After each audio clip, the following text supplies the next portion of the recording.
Les chiens occupent la place principale. Quand vous venez chez nous, notre philosophie n'est pas de vous faire des spectacles. Avec celui-ci, j'ai la possibilité de faire ça. Pousse. Bon, je pense même vous, peut-être vous voyez des vidéos sur internet, vous dites non, le chien a fait ça, c'est waouh. Nous, on n'est pas dans des histoires comme ça. Nous, on est dans qu'est-ce qui est derrière le mental de vos chiens. Qu'est-ce qui fait que votre chien puisse réagir comme ça. Et comment vous pouvez faire pour parvenir à faire ça avec votre chien.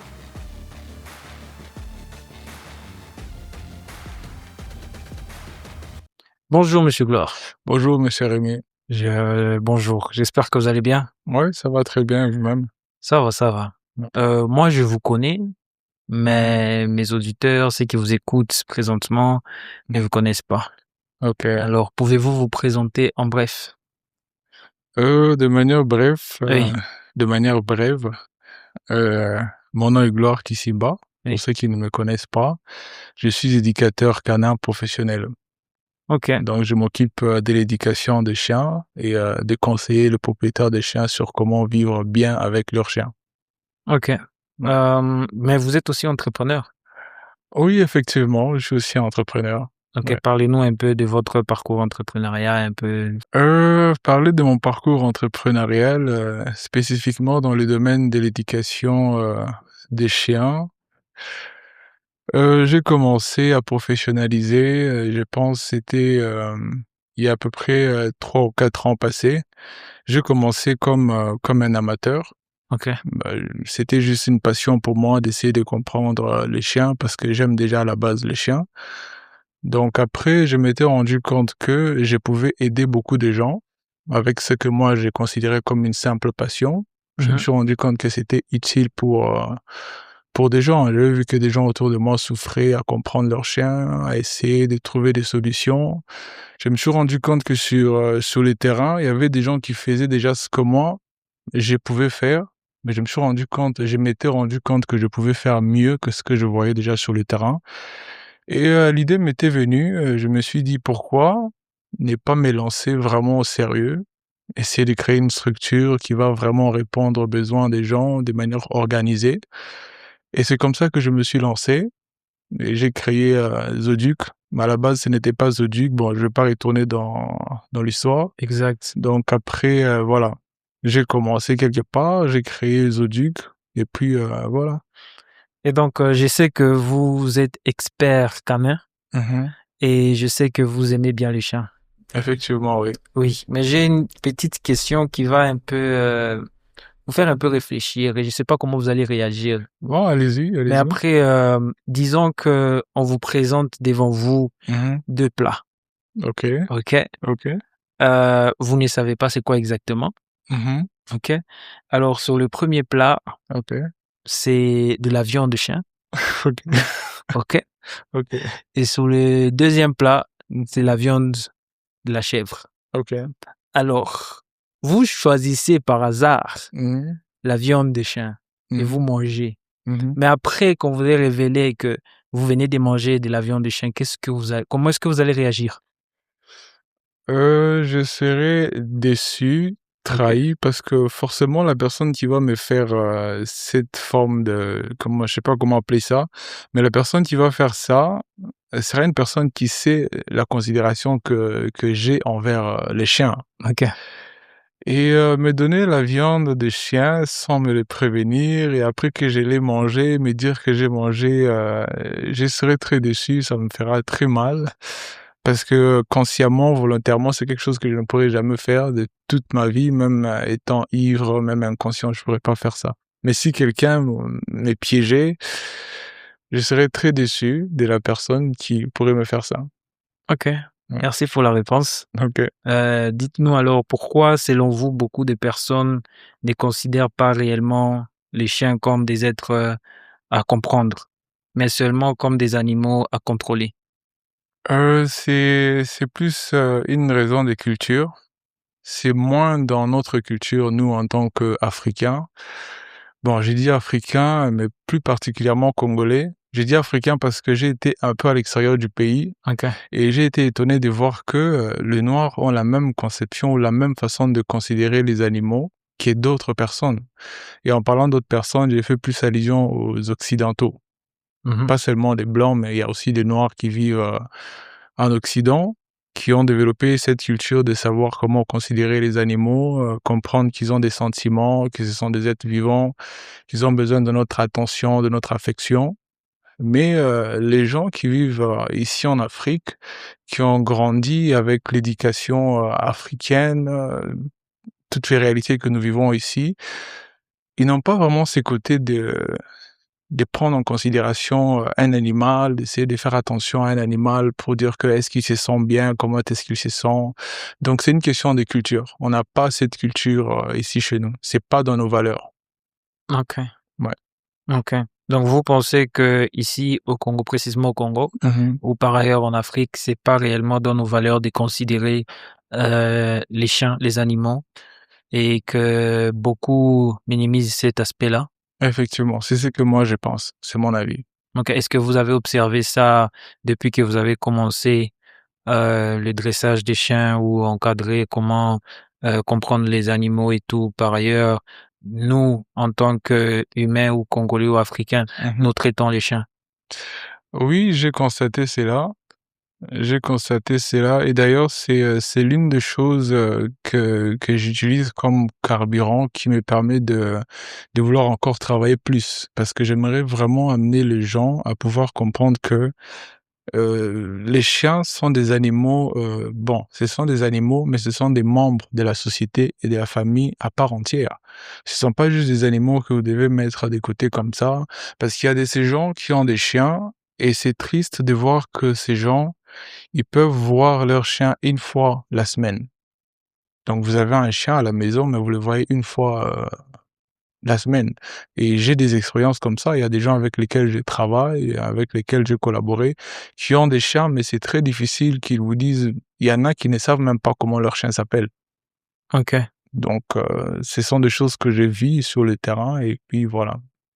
Très récemment, je suis passé, dans votre comment je vais appeler? Terrain, oui, Vo quelque chose OK, comme ça. sur votre terrain et tout, j'ai vu comment vous dressez les chiens et tout et c'était impressionnant, la manière OK. comment est-ce que vous arrivez à comprendre les chiens Mmh. et dites-nous un peu comment est-ce que vous faites pour comprendre ces animaux? Est-ce que vous les observez juste? Comment vous avez appris cette OK. expérience-là? Vous êtes passé par des formations spécifiques? Mmh, c'est, tout a commencé par l'observation. Quand on cherche à comprendre quelque chose, instinctivement, on est poussé à observer. Donc, on ne peut pas comprendre quelque chose, quelqu'un, sans l'observer. Donc, à la base, j'ai cherché bon, j'aime déjà les chiens.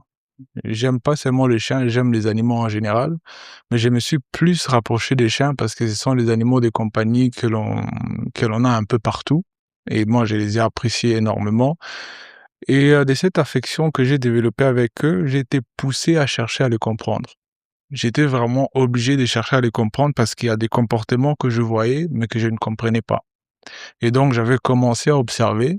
J'ai commencé à observer des comportements qui s'est répétés chez un chien, chez 2 chiens, chez 3 chiens et puis j'ai fini par établir certaines, conclusions qui m'ont permis de savoir que quand on fait telle chose, voilà comment le chien peut réagir. Et puis après, j'ai commencé à expérimenter. C'était juste chez moi, dans un cadre fermé. Et puis après, j'ai commencé à essayer à l'extérieur, à expérimenter pour voir est-ce que ça sera la même chose avec les autres chiens. Et j'ai compris qu'il y avait une forme de base commune chez tous les chiens. Et là, je me suis rendu compte que j'étais en train de comprendre la psychologie des chiens. Et je me suis dit, ah, je vais pas me limiter là, je vais essayer d'aller plus loin. Donc, j'ai commencé par l'observation, l'expérimentation, et puis après, j'ai commencé à faire des formations. OK, vous avez fait des formations où ça exactement? J'ai fait une formation en ligne, Educatel. Je sais pas si vous avez déjà entendu parler d'Educatel. Non. C'est une structure de formation professionnelle à distance, qui est en France. J'ai fait ma première formation professionnelle là-bas. J'ai fait une formation en Afrique du Sud et après j'ai complété avec des petites formations, en ligne. OK, parmi toutes les races Mmh. des chiens que vous connaissez, Mmh. quelles sont les races les plus compliquées? C'est une question que beaucoup de gens demandent, hein.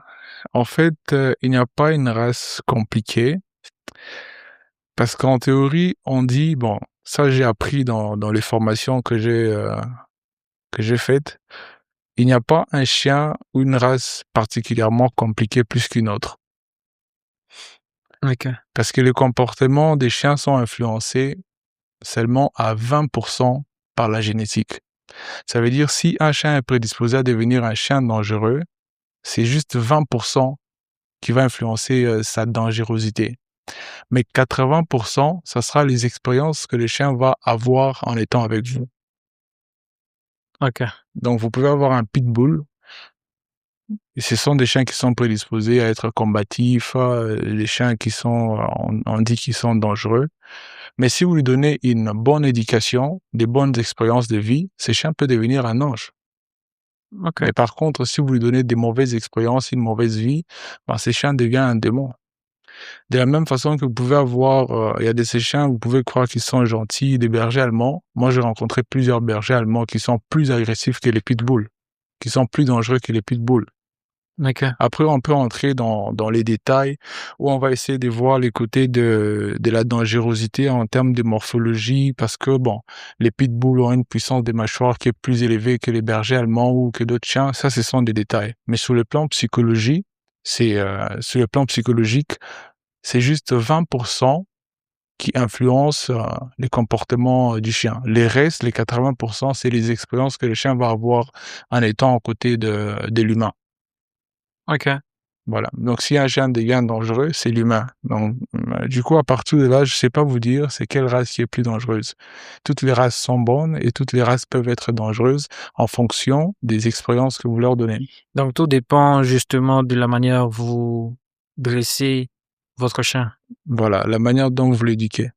OK. Voilà. OK. L'effet alors de fermer les chiens, par exemple, durant toute la journée Mhm. et qu'on l'ouvre que Que le la nuit, soir, ok. que la nuit, Mhm. comment cela affecte son comportement? Cela affecte son comportement dans le sens où ça développe ce qu'on appelle les syndromes de privation sensorielle. OK. Quand le chien est... Qu'est-ce que je veux dire? Quand le chien est enfermé et n'est pas exposé aux stimulus extérieurs, son cerveau conçoit que le monde se limite à ce qu'il y a autour de lui. Le jour où il rencontre une personne à l'extérieur qu'il ne connaît pas, il aura deux réactions, soit de fuir, soit de faire face. Et ça dépend d'un chien à un autre. La plupart des chiens vont choisir de fuir et d'autres, ils vont choisir de faire face. Et c'est comme ça qu'on a des chiens. On va vous dire que non, ce chien il est toujours enfermé la nuit, plutôt le jour, on l'ouvre que la nuit. Et un jour, on a oublié de l'enfermer, et puis quand on l'a laissé à l'extérieur, quelqu'un est rentré accidentellement dans la parcelle, le chien s'est attaqué à la personne. Parce que le chien, pour lui, son mental, en fait, il est limité. Il ne sait pas les autres choses qui existent à l'extérieur. OK. Et dépendamment d'un chien à un autre, il y en a qui vont fuir, et il y a d'autres qui vont attaquer. Donc le chien peut devenir soit craintif, soit agressif. Et selon votre expérience, un chien mal compris est-il forcément un chien mal éduqué? Oui. Oui, pourquoi? Parce que vous ne pouvez pas éduquer un chien si vous n'avez pas au préalable compris. C'est impossible. C'est OK. impossible. Bah, je peux vous donner l'exemple de vous vous montez dans un véhicule. Oui, Le véhicule est censé vous prendre d'un endroit à un autre, n'est-ce pas? exact. Le véhicule est censé vous conduire convenablement dans une route, n'est-ce pas? Oui, Mais si vous ne savez pas comment fonctionne le véhicule, vous entrez dans un véhicule, vous savez pas comment le démarrer, vous savez pas comment faire des manœuvres et tout. Le problème, c'est les véhicules ou c'est vous? le problème c'est moi. Voilà. Si vous prenez les véhicules, vous parvenez quand même à les démarrer, vous sortez dans la route, vous faites l'accident parce que vous n'avez jamais compris comment conduire un véhicule. Les problèmes, c'est les véhicules ou c'est vous? C'est moi. C'est la même chose avec les chiens. OK. Si vous ne comprenez pas les chiens, vous ne pouvez pas l'éduquer. Avant de chercher à éduquer un chien, il faut premièrement chercher à les comprendre. Alors quelles sont les clés exactes pour comprendre un chien? La première des choses, c'est la lecture. La lecture? La lecture, Heu, je vais pas dire les vidéos parce qu'il y a beaucoup de vidéos, il y a tout et n'importe quoi sur internet. Je ne recommande pas généralement aux gens de suivre des vidéos sur internet. Au moins si on commence à travailler sur une thématique particulière, peut-être comment comprendre, l'importance de la nourriture, des récompenses. Je peux recommander certaines vidéos, mais par contre dire à quelqu'un, va chercher des vidéos et puis toi-même tu commences à éduquer ton chien, ou que tu cherches à comprendre ton chien, je ne recommande pas généralement ça. Il faut la lecture, donc vous nourrissez votre esprit et puis après, faites appel à un professionnel, quelqu'un qui s'y connaît, pas juste, de nom, mais quelqu'un qui a fait des preuves. Vous avez vu que c'est quelqu'un qui est dans ce domaine. Bon, pas seulement le nombre d'années, il n'y a pas que le nombre d'années qui compte, mais les résultats et aussi écoutez ce que la personne vous dit. Vérifiez ce que la personne vous dit avec la réalité. Est-ce que ça va de pair ou ce que la personne vous dit, c'est juste, des histoires qu'il vous raconte? OK, donc vous Ouais. déconseillez aux gens de pouvoir se former à travers des vidéos sur internet, mais plutôt avoir quelqu'un Qui va leur d'expérimenté orienter. qui va Voilà, leur orienter. ouais. OK, OK. Et dernièrement, vous avez dit qu'il est très important de pouvoir, passer du temps avec, vos chiens, Mmh mh. avec les chiens précisément, dans le cadre où vous devez, les prendre et les emmener se balader. Mmh. Alors, c'est quoi le concept derrière ça? Les concepts derrière ça, c'est, premièrement faire bénéficier aux chiens d'une vie sociale, épanouie. Parce que vous imaginez avoir un chien du 1er janvier au 30 ou 31 décembre, juste dans une clôture de, je sais pas, 30 mètres carrés. Et c'est cela me ramène encore à parler, de la question que m'avaient posée les gens, le fait que les gens ne considèrent pas, les chiens comme des êtres, qui doivent comprendre. Si vous cherchez à comprendre les chiens, vous comprendrez que c'est un être vivant. Il a besoin d'être compris, il a besoin de se détendre. Vous, si vous vous ennuyez, vous pouvez prendre votre téléphone, vous allez entrer sur TikTok, Instagram, vous allez faire toutes ces choses qui vont vous permettre après de générer de la dopamine et puis vous vous sentez bien. Mais les chiens, si je peux faire l'expérience avec vous, tous les chiens avec lesquels je travaille, ils savent le jour où nous sortons. Et il faut voir l'état dans lequel les chiens se retrouvent quand ils savent qu'on est sur le point de sortir. C'est la même chose que quand on vous propose, on vous dit qu'on va vous offrir quelque chose. Et c'est quelque chose dont vous rêvez tout le temps. Vous voyez ce que ça génère en vous. Oui. C'est le même sentiment que ça crée chez les chiens quand ils savent qu'ils vont aller se promener. Alors si on sait que ça donne du plaisir aux chiens de sortir, se promener, sentir les odeurs à l'extérieur. Pourquoi ne pas leur offrir cela? Pourquoi ne pas leur faire profiter de ça pendant qu'ils sont vivants? Donc c'est l'une des idées derrière, donc c'est de faire vivre aux chiens en fait. Il faut qu'ils vivent. La vie ne se limite pas à être dans une parcelle, manger, dormir et puis surveiller la parcelle. Non, il faut qu'ils vivent, il faut qu'ils sortent à l'extérieur, qu'ils voient le monde à l'extérieur. Et c'est l'une de nos missions, faire en sorte que les chiens puissent s'intégrer dans la société des humains, que les gens comprennent qu'à l'extérieur, il y a des véhicules, il y a des enfants, il y a des vieux, il y a toutes ces choses qui existent, dans la société et que les gens puissent enrichir son mental et savoir comment interagir avec ces choses-là. OK, Ouais. OK. J'ai saisi maintenant le concept. Mais y a-t-il un moment précis dans votre parcours Mmh. où vous avez compris que le problème venait plus souvent des humains que des chiens? Oui, et si je me rappelle bien, c'est quand j'ai commencé à essayer d'interagir plus avec les chiens. Parce qu'au départ, j'étais plus focalisé sur les chiens en travaillant. J'ai cherché juste à performer, à donner un chien qui écoute. Et puis après, j'ai dit au propriétaire, voilà, votre chien, il est là. J'ai fait des démonstrations, les chiens écoutent, les clients sont contents. Voilà, après, je passe à autre chose. Et puis après, je me suis rendu compte que en faisant ça, j'étais un peu limité. Parce que je m'étais rendu compte, je pense, c'était quand je commençais les formations. C'est quand je commençais les formations que j'ai compris que la mission principale, c'est d'aider les propriétaires à faire ce que moi je fais avec son chien. Le chien s'assoit. Mais est-ce que le chien sera capable de reproduire ça?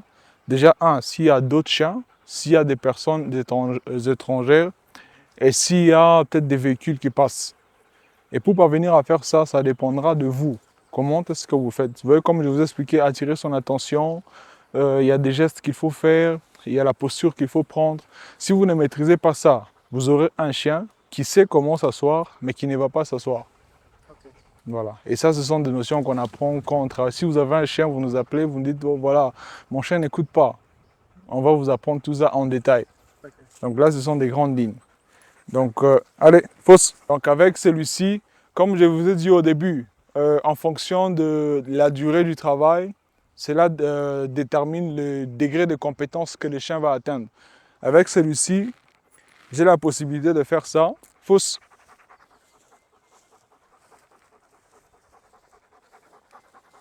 Vous voyez? Donc j'ai la possibilité de faire ça. Pourquoi? Parce que c'est comme si lui, il est à l'université, où il a un master, si je peux dire comme ça.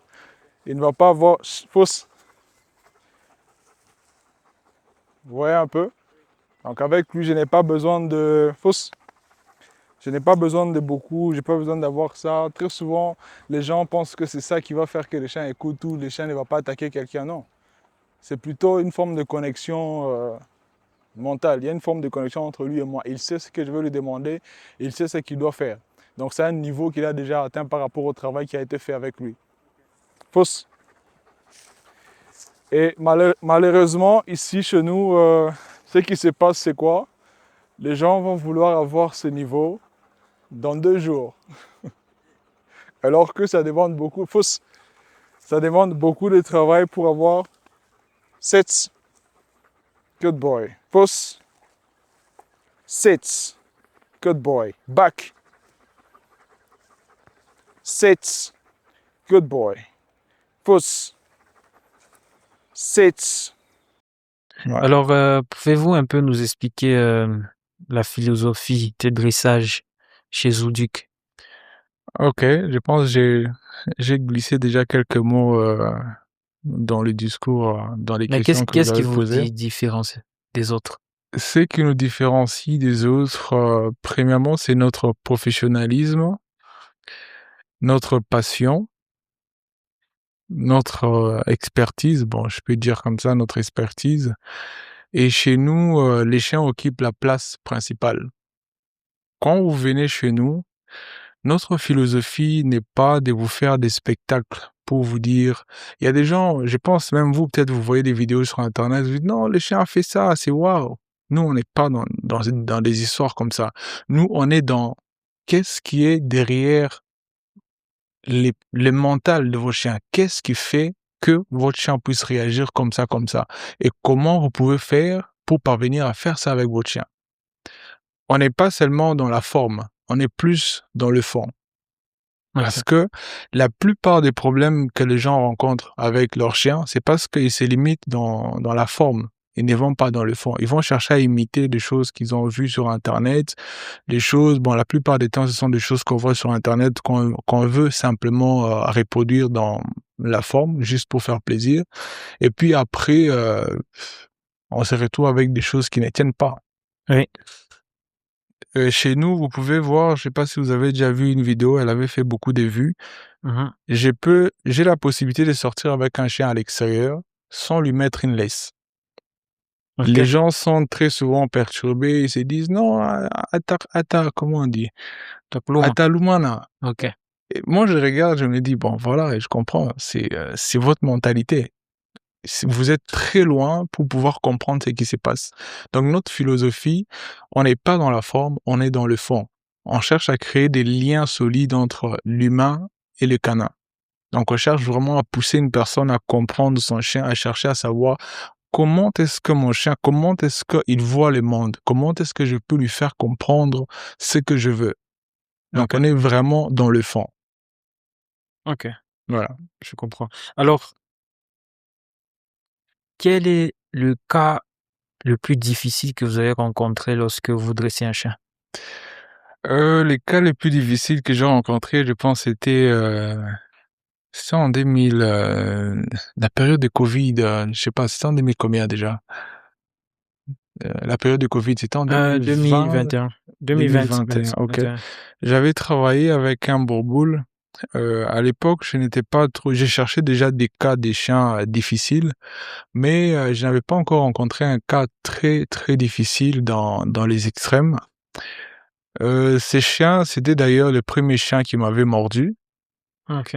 et je peux dire que c'était les cas les plus difficiles que j'avais rencontrés. Parce que ces cas-là, j'étais impliqué, j'étais à fond pour pouvoir apporter des résultats, mais c'était difficile, les conditions de travail et tout, c'était vraiment difficile et c'était les cas, non, je peux dire dans tout mon parcours, jusqu'aujourd'hui, c'était les cas les plus difficiles. OK. Voilà. Et disons que vous me connaissez Mmh. et je voudrais avoir un chien. Quelle est Mmh. la race que vous allez me recommander? Bon, le fait que je puisse vous connaître, importe peu. Oui.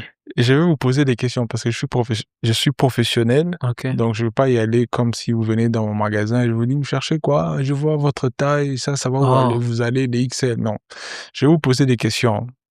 Déjà, il faut que je vous pose des questions, que vous puissiez me répondre ce que vous voulez. Je peux vous demander: «OK, vous cherchez un chien, pourquoi?» OK. Je cherche un chien parce que j'aime bien de la compagnie. OK, vous aimez Oui. bien la compagnie, à part de la compagnie?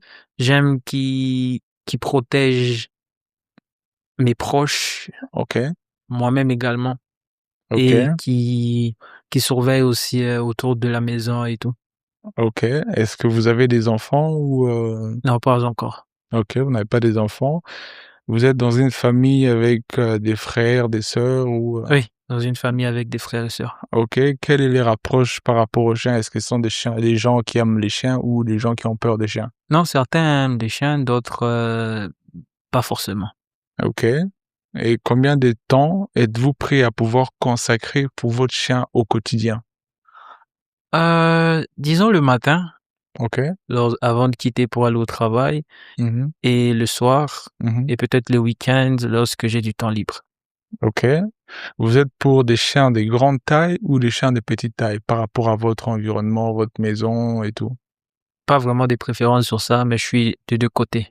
Des 2 côtés, OK. Oui, Je peux vous recommander un berger allemand.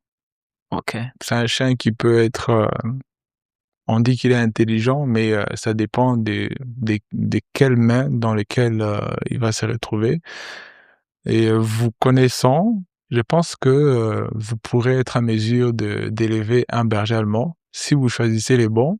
Parce qu'il y a aussi le choix, parce que je peux vous recommander une race, mais il y a aussi le choix. Il faut savoir où est-ce que vous allez trouver, cette race. Parce qu'il y a la génétique qui entre en jeu. C'est vrai, la race, elle peut être très bonne, adaptée par rapport, à la fiche des races. Ça veut dire tous les détails, quand on dit voilà, les bergers allemands sont intelligents, ils sont forts, ceci, cela, ça va, ça c'est la description de la race. Mais maintenant, il y a la génétique, parce qu'il y a ce qu'on appelle la sélection. Il y a des chiens qui sont sélectionnés en fonction de leurs aptitudes. On voit que ces chiens, dans toute leur lignée, ils sont intelligents, ils sont forts, ils sont doux. Ils ne sont pas agressifs. On reproduit, on reproduit, on reproduit. Donc, dans toute la lignée, ça sera difficile de trouver des bergers allemands qui seront agressifs. Parce que les gènes influencent, la génétique influence le comportement. Alors il faudra, comme je vous recommande un berger allemand, mais il faudra maintenant après savoir où aller, et trouver. les trouver et si vous devez les faire vous-même, regardez les comportements de géniteurs du chiot que vous allez prendre. Donc si vous arrivez quelque part et vous dites qu'on va acheter ici, regardez le comportement de la mère, regardez le comportement du père. Parce que les 2 mélangés, il y a l'un qui va forcément dominer sur l'autre. Si le père, il est agressif, on vous dit: «Non, il a déjà mordu les gens plusieurs fois», soyez-en rassurés, vous avez déjà 50 de chances pour que les chiots que vous allez prendre soient comme son père. Si on vous dit OK, que sa mère, elle est douce, elle n'agresse jamais les gens, elle est calme et tout, vous avez 50 de chances que les chiots deviennent comme sa mère. OK. Mais Oui, c'est par le dressage et l'éducation que je vais donner au chien qui peut changer. effectivement. OK, Donc après avoir choisi, je vais vous dire la race que vous devez prendre, où vous devez acheter et comment est-ce que vous devez maintenant l'élever. OK, Parce que et dans le mmh cas où moi je vous dis que je veux un rottweiler? Oui, c'est aussi, c'est un chien qui est dans la même catégorie. Ce sont des chiens très loyaux, très intelligents, très forts pour la garde, comme vous avez mentionné la garde, la protection. Ce sont des très bons chiens. Mais après, les côtés éducation, c'est, la fondation de la relation que vous allez développer avec lui. Pas d'éducation, pas des relations équilibrées. OK. Ouais. Alors, en tant qu'entrepreneur, comment avez-vous transformé votre passion pour les chiens en une entreprise Heu structurée et durable? c'est quand j'ai constaté que, déjà, il y avait un besoin auquel je devais, répondre. J'ai constaté qu'il y avait un besoin et puis j'ai vu qu'il y avait des gens qui faisaient déjà ce que j'étais en train de m'apprêter à faire. OK. Donc avant de pouvoir penser à créer une entreprise, j'ai pensé à savoir déjà: «OK, il y a un besoin et qu'est-ce que les gens font pour répondre à ces besoins? Comment est-ce que les gens font pour, répondre à ces besoins?»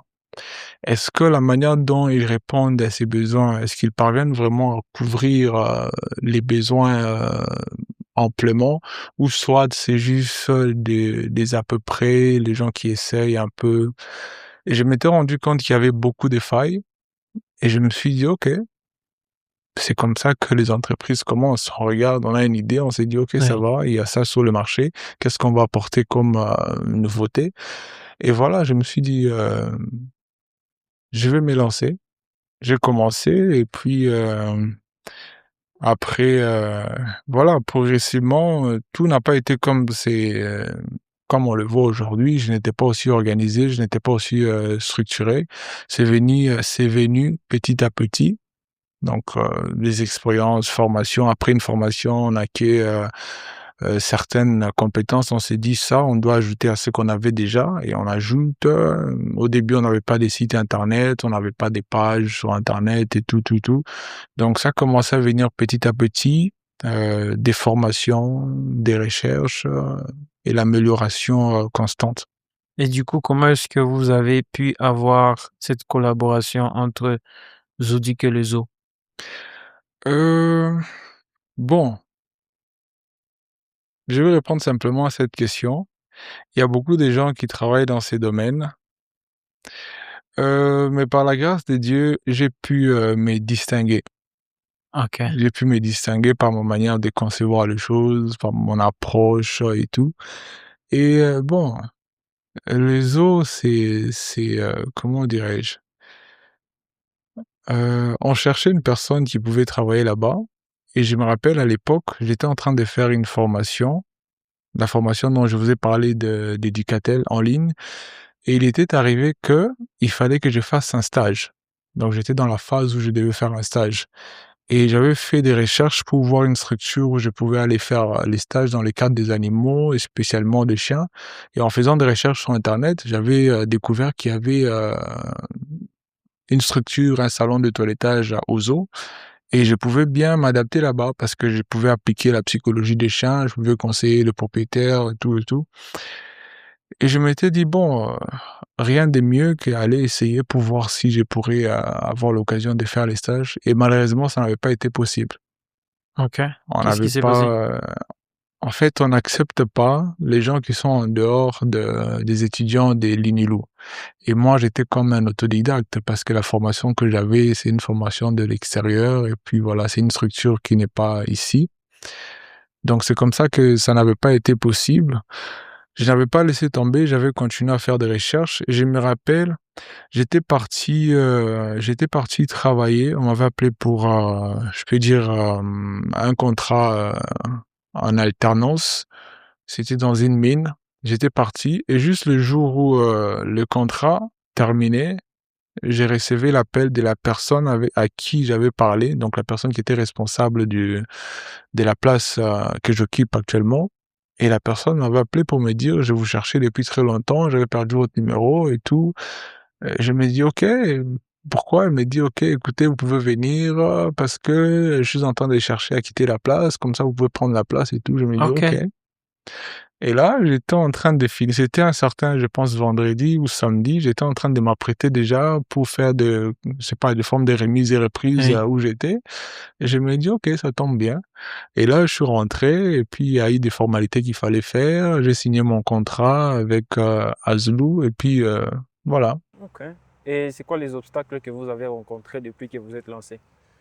Déjà, les premiers obstacles quand j'ai commencé, c'était de moi-même déjà croire en moi.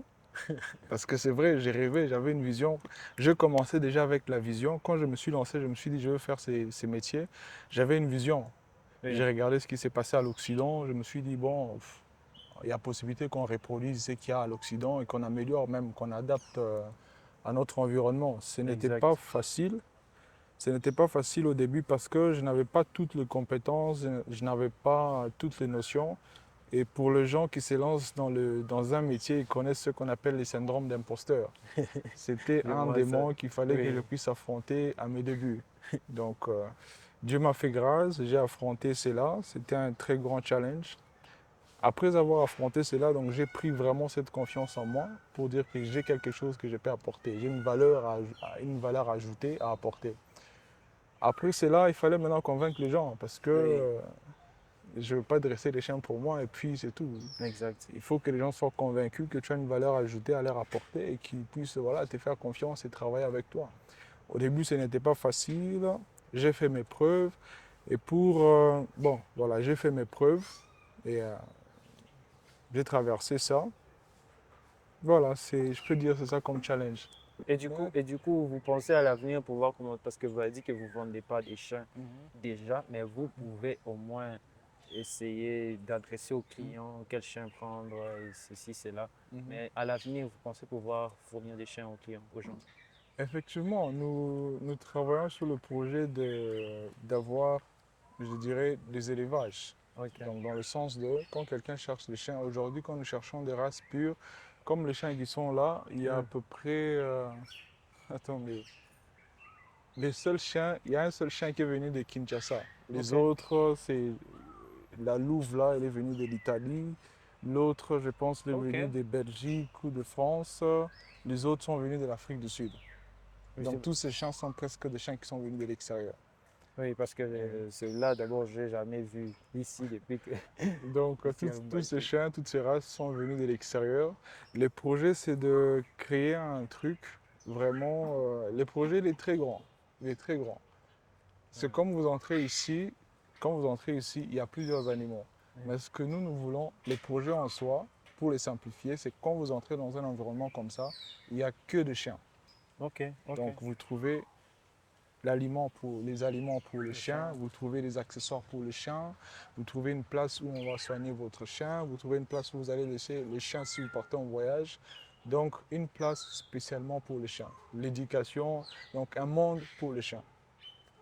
Bon, que vous soyez jeune, que vous soyez dans la trentaine, peu importe, si vous envisagez lancer quelque chose, si vous avez quelque chose qui brûle au fond de vous, vous voulez lancer la chose, mais vous vous dites peut-être que dans l'environnement où vous êtes, l'environnement ne permet pas à ce que vous puissiez faire vraiment ce que vous voulez faire.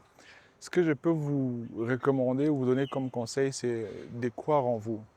Soyez passionné par ce que vous voulez faire, soyez déterminé, soyez persévérant.